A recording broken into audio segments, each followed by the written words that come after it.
দুনিয়াতে জুলমের শিকার যেই নারী, এত দামি নারী গর্তের মধ্যে ফালাইয়া ফেরাউন কয়, হাই কর্মচারীরা হাতের মধ্যে, সবার হাতের মধ্যে পাথর রাখো, পাথরগুলা রাইখা আমি আমার বিবিরে প্রশ্ন করব, জবাব আসলে আমি পারমিশন দিলে তার উপরে পাথর মারবা, পারমিশন না দিলে মারবা না। গর্তের মধ্যে বিবি আসিয়া রে ফালাইয়া কয়, আসিয়া তুমি আমারে আল্লাহ মেনে নাও। নাউজুবিল্লাহ, জুড়ে পড়বেন না। তুমি আমারে আল্লাহ মেনে নাও, আমারে যদি আল্লাহ মানতে পারো তাহলে জীবনেও কোনোদিন আমি তোমার উপরে জুলুম করব না, নির্যাতন করব না। এতটুকু বইলা দিলাম রে আসিয়া, তুমি আমার স্বামীও মানো, আমার আল্লাহ মেনে নাও। এই কথা বলার পরে বিবি আসিয়া জানায় দেয় ফেরাউন, আপনি আমার স্বামী, স্বামী হিসাবে সম্মান যা করার করতে পারি, শ্রদ্ধা যা জানানো আমি আপনাকে জানাইতে পারি। সাবধান, জীবনেও কোনোদিন আমি আল্লাহরে মানতে পারি না, আমি আপনাকে আল্লাহ মানতে পারি না। আমার আল্লাহরে আমি মানলাম, আল্লাহর জন্য আমার জীবন চলে গেলে যাবে, এরপরেও ইমানের লাইন থেকে দূরীভূত হব না। চিল্লায় পড়া যাবে কি মারহাবা।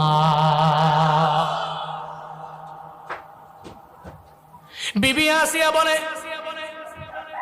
ও ফেরাউন, আমায় যত মারো, যতই কাটো, ইমানের লাইন থেকে আমারে দূরে সরাইতে পারবা না। আমারে মারতে পারো, আমি আল্লাহরে আল্লাহ মানছি, তোমার জীবনে কোনোদিন আল্লাহ মানতে পারি না। এই কথা বলার সঙ্গে সঙ্গে ফেরাউন রাগান্বিত হয়ে গেল।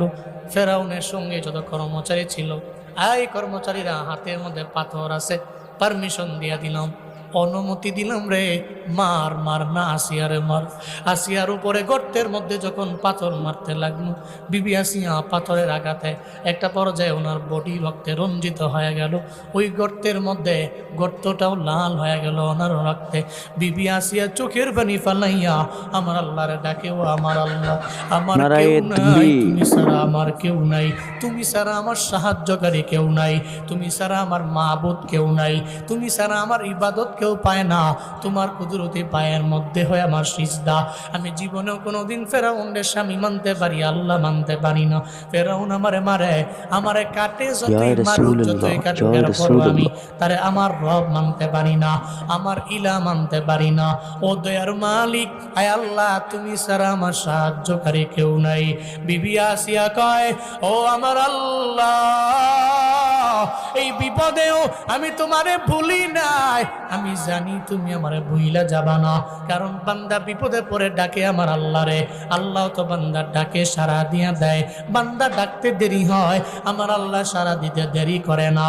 ওয়াইজা সালাকা ইবাদি আন্নী ফাইন্নী করিব উজিবু দাওয়াতাদ দাঈ ইযা দাআন ফালিয়াস্তাজিবু লি ওয়ালিউমিনু বি লাআল্লাহুম ইয়ারশুদুন।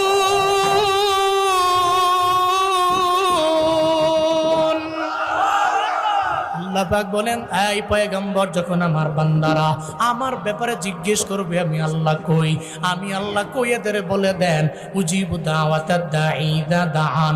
ডাকনেওয়ালা বান্দা যখন আমি আল্লাহরে ডাক দেয়, আমি আল্লাহকে ডাকতে দেরি হয়ে যাবে, আমি আল্লাহ তার ডাকে সাড়া দিতে দেরি করব না। ও পয়গম্বর, এবার বিবি আসিয়া সঙ্গে সঙ্গে বলল, আল্লাহ, আমার তো কেউ নাই, তুমি ছাড়া রে আমার আল্লাহ, এই বিপদের মধ্যে তুমি আমারে বাঁচাইতে পারো, আমার সাহায্য তুমি করতে পারো। আল্লাহরে যখন বলল না, আল্লাহ কয়, ও জিবরাইল, যাও যাও, আমার বিবি আসিয়ার দরবারে যাও, আসিয়ার দরবারে যাইয়া জান্নাতের যে ওনার নিয়ামতের কথা সব ওনার সামনে ধইরা তুলে ধরো, এগুলা ধইরা ওনারে জানায়া দাও। আল্লাহ বললেন, জিবরাইল, আমি তো আসিয়ার জন্য জান্নাতে একটা ঘর বানাইলাম, এই ঘরটা লইয়া আসিয়ার চোখের সামনে গিয়া ধরো। জিবরাইল জান্নাত থেকে ঘরটা তার ডানার মধ্যে নিলেন, এরপরে নিয়ে গেলেন বিবি আসিয়া আলাইহিস সালামের দরবারে। আসিয়া আলাইহিস সালামের সামনে গিয়া চোখের সামনে যখন ধরলো, আসিয়া কয়, কে তুমি? কয়, না জিবরাইল। কে পাঠাইছে? কয়, আমার আল্লাহ আমারে পাঠাইছে। ডানায় কি? কয়, আপনার জান্নাত। আরো জোরে আল্লাহু আকবার। হাতে কি রে জিবরাইল? কি নিয়ে আইছ? আইছো, ডানার মধ্যে আপনার যে জান্নাত, ওই জান্নাত আমি ডানায় করে নিয়ে আইছি। জিবরাইলে কে পাঠাইছে? আমার আল্লাহ পাঠাইছে। আল্লাহ পাক রব্বুল আলামিন, আপনি আল্লাহরে ভুলেন নাই, আল্লাহ আপনারে ভুলে নাই। আল্লাহ তো ওয়াদাবদ্ধ, আল্লাহরে বান্দা ডাকলে আল্লাহ সাড়া দেয়। আল্লাহ ওয়াদাবদ্ধ, আমার আল্লাহ, আল্লাহকে যখন বান্দা স্মরণ করে আল্লাহ স্মরণ করে। ও আসিয়া, আপনারে আল্লাহ পাক রব্বুল আলামিন ভুলে যান নাই। আল্লাহ আপনারে দুনিয়াতে এত কষ্টের পরিণামে পরিণতিতে আল্লাহ পাক রব্বুল আলামিন জান্নাতের মধ্যে আপনার জন্য একটা ঘর বানাইছে। আবার ওই ঘরের মধ্যে আল্লাহ পাক রব্বুল আলামিন আপনার বিয়ে দিবে। সুবহানাল্লাহ পড়বেন না? কার সাথে বিয়ে হবে জানো নি রে আসিয়া? দুনিয়ার সাধারণ কোন নবী না, দুনিয়ার সাধারণ কোন লোকের সাথে তোমার বিয়ে হবে না।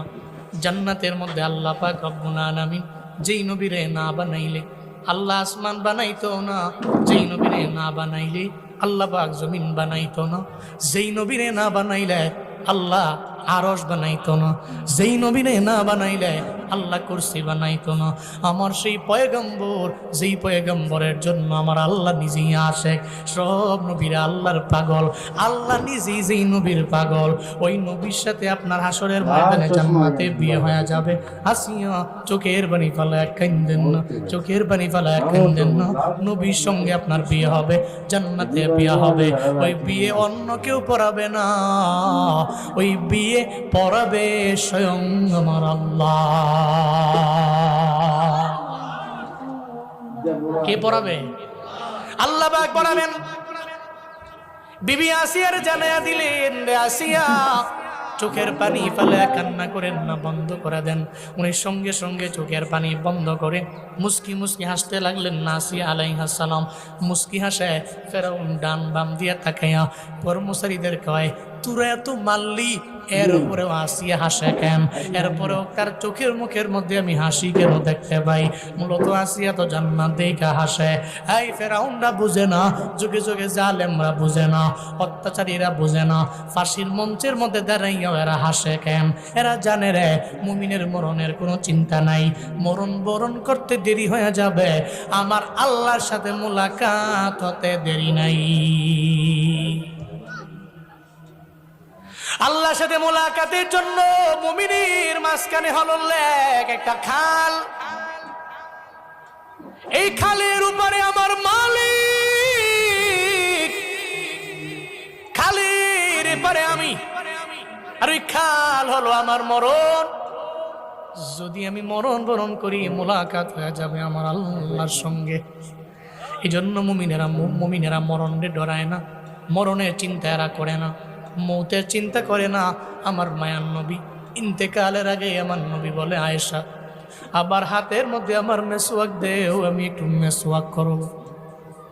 ইন্তেকালের আগে আমার নবী মেসওয়াক করলেন আর বললেন, আয়েশা আমার আবু বকরের খবর দেও, আমার আবু বকরের সাথে আমার কিছু কথারও বাকি আছে। মেসওয়াক করে নবীজি বললেন, আয়েশা রে, আবু বকরের ডাকো না। হযরতে আবু বকর রাদিয়াল্লাহু আনহু আসলেন। আয়েশা দেখে আমার নবীর কপাল মোবারক ঘর্মাক্ত অবস্থা। আমার নবীর কপালের মধ্যে আবু বকর রাদিয়াল্লাহু আনহু একটা চুমু দিলেন। নবী গো, কেন আমারে ডাকলেন? নবী আপনি কি বসতেও পারেন না, দাঁড়াইতেও পারেন না? নবী কয়, আবু বকর মনে হয় দুনিয়ার মধ্যে আমি আর বাঁচব না, বিদায় দিয়া তোমাদের বিদায় নিয়ে চলে যাব, আমার ইন্তেকাল হয়ে যাবে। আবু বকর আমার বিদায় দাও, এই জন্য আমি তোমারে ডাকলাম। হযরতে আবু বকর আমার নবীর চেহারা মুবারকের দিকে তাকাইয়া চোখের পানি ফালায় ফালায় কান্না করে আর বলে, ও পয়গম্বর, আমি আপনারে সারা জমিনের মধ্যে কেমনে থাকবো? আমায় বলেন না, আমি তো আপনারা ছাড়া থাকতে পারবো না। মক্কা থেকে হিজরত করে আপনি মদিনায় আসবেন, আমার একটা বার বলতে দেরি, আমি একদিনের জন্য, একটা রাতের জন্য আমার পিঠটা বিছানার মধ্যে আমি লাগাই নাই। আমি আপনার জন্য জন্য বসে রইলাম। আমি আপনার হিজরতের সাথী। আবার মেরাজ থেকে আপনি আল্লাহর সাথে মোলাকাতের পরে যখন আপনি আমার দরবারে আয়েশা বর্ণনা করলেন মেরাজের কথা, আমি তো আপনার কথা শোনার পরে সঙ্গে সঙ্গে আমি বললাম, আমার নবী জীবনেও কোনোদিন মিথ্যা বলতে পারে না। আপনি আমার সিদ্দিক উপাধি দিয়ে দিলেন, আমার লক্ষ্য হয়ে গেল সিদ্দিক। ও পয়গম্বর, আপনি বিদায় নিয়ে চলে গেলে আমি কেমনে থাকবো? আমি কার চেহারার দিকে তাকাইয়া আমি আমার জীবনটারে কাটাবো গো পয়গম্বর? আমার নবী বলে, ও আবু বকর, না না, চিন্তা করিও না, টেনশন করিও না। আবু বকর রে, দুনিয়াতে সবাই মারা যাবে। ইন্নাকা মাইয়াতুন ওয়া ইন্নাহুম মাইয়াতুন, কেউ দুনিয়ার মধ্যে থাকতে পারবে না, বিদায় নিয়ে চলে যাবে। আল্লাহ বলছে, নবী আপনিও বিদায় নিবেন, তারাও বিদায় নিবে, নবীও বিদায় নিবে, সাহাবায়ে কেরাম বিদায় নিবে। সব দুনিয়াতে যার জীবন আছে একবার একবার তার মরণ হবে কি হবে না? হবে নি? জীবন যার একবার, মরণ একবার। আল্লাযী খালাকাল মাউতা ওয়াল হায়াতা লিয়াবলুয়াকুম আইয়ুকুম আহসানু আমালা। আল্লাহ বলেন, আল্লাহ তো উনি যিনি জীবন বানাইলেন, আল্লাহ তো উনি যিনি মরণ বানাইলেন। আল্লাহ জীবন বানাইলেন, আল্লাহ মরণ বানাইলেন। আল্লাহ কয় আগে বানাইলাম মরণ, এরপরে আমি আল্লাহ বানাইলাম জীবন। লিয়াবলুয়াকুম আইয়ুকুম আহসানু আমালা। কেন বানাইলাম? দুনিয়াতে আমি আল্লাহ তোমার আমল চেক করার জন্য, পরীক্ষা করার জন্য। তুমি কি নেক আমলের লাইনে অগ্রগামী হও কিনা, নাকি অন্যায় লাইনে অগ্রগামী হয়ে যাও, এটা পরীক্ষা করার জন্য আমি আল্লাহ তোমার মরণ বানাইলাম, জীবন বানাইলাম। এর মানে বোঝা যায়, যতই যাই করি মারামারি, যতই যাই করি বাহাদুরি, কোনো একদিন না একদিন মাইকে, মসজিদের মাইকে এলান হয়ে যাবে অমুক ব্যক্তি দুনিয়ায় নাই। এই কথা বাস্তব না অবাস্তব? আমি মরে যাব, থাকবো না আমি দুনিয়ায়, তবে মরার আগে কিছু সামান নিয়ে কবরে যাওয়া লাগবে। বাপ, আমি পা ধরি, কিছু সামান নিয়ে কবরের মধ্যে যাওয়া লাগবে। কবরের মধ্যে আপনি একা, ওখানে আপনার ডানে বামে সামনে পেছনে কেউ নাই। হযরত উসমান রাদিয়াল্লাহু আনহু কবর দেখলে উনি কান্না করে। সাহাবায়ে কেরাম জানায়া দেয়, সাহাবী উসমান কেন কবর দেখলে কান্দেন? কেন কবর দেখলে কান্দেন বলেন? হযরত উসমান রাদিয়াল্লাহু আনহু বললেন, আমি কবর দেখলে কেন কান্না করি জানোনি? দুনিয়ার যে কোনো জায়গায় গেলে আমি দেখি আমার ডানে বামে লোকের অভাব নেই। এরপরে আমি যেদিন হাসরের ময়দানে উঠবো, ওখানেও দেখবো আমার ডানে বামে লোকের অভাব নেই। আমি যদি মিজানের দাড়ি পাল্লায় যাই, ওখানে গেলেও দেখবো আমার লোকের অভাব নেই। আমি জান্নাতি হয়ে গেলেও দেখবো লোকের অভাব নেই। আমি জাহান্নামী হয়ে গেলে দেখবো আমার ডানে বামে লোকের অভাব নাই। কিন্তু কবর এমন এক জায়গা, ওখানে তো আমার বন্ধু যাবে না, ওখানে আমার ওয়াইফ যাবে না, ওখানে আমার সন্তানেরা যাবে না। ওই কবরের মধ্যে আমি একা, কবরের মধ্যে আমি কেমনে থাকবো, একা একা কেমনে কাটাবো, এই চিন্তা করে করে আমি কবর দেখলে কান্না করি। ও বাবারা, কবর দেখলে কানবেন, কবরের চিন্তা করবেন, মরণের চিন্তা করবেন, তবে মরণের জীবনেও কোনোদিন ভয় পাবেন না। যারা মুমিন এরা মরণের ডরায় না, কারণ মুমিনের তোহফাই তো হলো মরণ। তোহফাতুল মুমিনি আল মাউত। আমার নবী কয়, মুমিন তো চিন্তা করে না মরণের, ডরায় না মরণের। মরণ বরণ করতে দেরি হয়ে যাবে, আমার আল্লাহর সাথে মুলাকাত হতে দেরি নাই। চিল্লায় পড়া যাবে কি সুবহানাল্লাহ? আল্লাহর সাথে হবে মুলাকাত, আমার মরণ বরণ করতে দেরি, আল্লাহর সাথে হবে আমার মুলাকাত। এজন্য আমি মরণের চিন্তা করি না। আবু বকর রে, তুমিও মরণের চিন্তা করো না। আবু বকর আমার সাহাবায়ে কেরাম সহ আমার নবীরে বললেন, নবী আমরা মারা যাব, তবে কোন দিন মারা যাব আমাদের জানা নেই, কোন সময় মারা যাব জানি না। বলেন না রে নবীজি, কেমনে বুঝবো? কয়, মুমিন যদি হও 40 দিন আগে থেকেই বুঝতে পারবা, তুমি থাকবা না। মায়ার নবী বললেন, আজরাইল রে, দুনিয়াতে কত মানুষের রূহ তুমি কবজ করার জন্য যাও, বলো না কোন মানুষের দরবারে কোন সময়ে যাইবা, কেমনে তুমি মনে রাখো? আজরাইল কে, নবীজি আমি মনে রাখি কেমনে? আর সে মুআল্লার মধ্যে একটা গাছ আছে, ওই গাছের মধ্যে প্রত্যেকটা মানুষের নামে একটা পাতা আছে। জুনায়েদ আল হাবিবের নামে একটা পাতা। এখানে স্টেজ যারা বসে আছে প্রত্যেকটা মানুষের নামে এক একটা পাতা।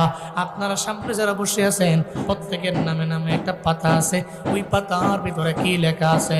এক নম্বরে আপনার পূর্ণ নাম, আপনার নামটা কি লেখা আছে? শুধু পূর্ণ নাম নয়, এরপরে লেখা আছে আপনার পূর্ণ ঠিকানা, আপনার বাড়ি কই। আপনার বাড়ি তিতাসে, সোনাকান্দায়, কুমিল্লা জেলায়। এই সব ওই পাতার মধ্যে লেখা আছে। মানুষটা মারা যাওয়ার 40 দিন আগে ওই পাতাটা হলুদ কালার হয়ে যায়। চিহ্নে বলেন কোন কালার? হলুদ কালার হয়ে যায়।